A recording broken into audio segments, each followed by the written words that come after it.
আপনি একটা ভালো জীবন অতিবাহিত করেছেন, এখন মৃত্যুশয্যায়। আজ হোক বা কাল হোক আমরা একদিন এই মৃত্যুশয্যায় শায়িত হব।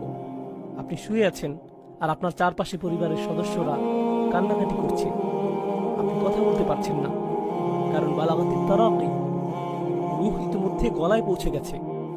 আপনি আমি এই ক্ষণস্থায়ী বাসস্থান ছেড়ে চির বিদায়ের পথে। এই শরীরটাও আমাদের রূহের জন্য ক্ষণকালের বাসস্থান।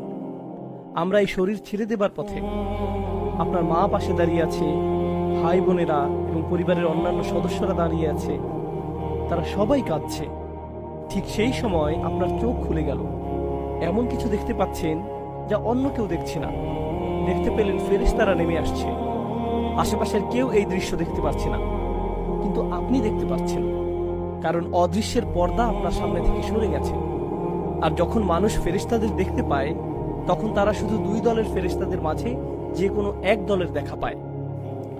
এক ধরনের ফেরেশতারা হলো এমন ফেরেশতা যাদেরকে দেখে এমন ভয় পাবেন যে ভয় জীবনে আপনি কখনো পাননি। আর অন্য দল হলো যাদের দেখে এত আনন্দিত হবেন যে জীবনে কখনো এতটা আনন্দিত হননি। এই আয়াতে যে ফেরেশতাদের কথা বলা হয়েছে তারা হলেন দ্বিতীয় দলের ফেরেশতা। তারা আপনার জন্য আনন্দ বার্তা নিয়ে আসবে এবং বলবে, আল্লাহ তাখাফু ওয়ালা তাহজানু, ভয় পেও না, দুঃখ করো না। আলেমরা এই বক্তব্যের ব্যাখ্যা নিয়েও অনেক আলোচনা করেছেন।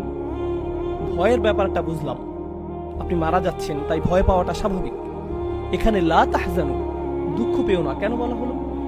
দুঃখ এবং মনোবেদনা আসে পূর্বে ঘটে যাওয়া কোনো ঘটনা থেকে, যেটা ইতিমধ্যে ঘটে গেছে। তাহলে এখানে কেন লা তাহজানু উল্লেখ করা হলো? কারণ একজন বিশ্বাসীর ভাবনাটা তখন এমন থাকে, হায় হায়, ফেরেশতারা চলে এসেছে, আমার তো আরো তওবা করা দরকার ছিল, আমার আরো কিছু দোয়া করার দরকার ছিল।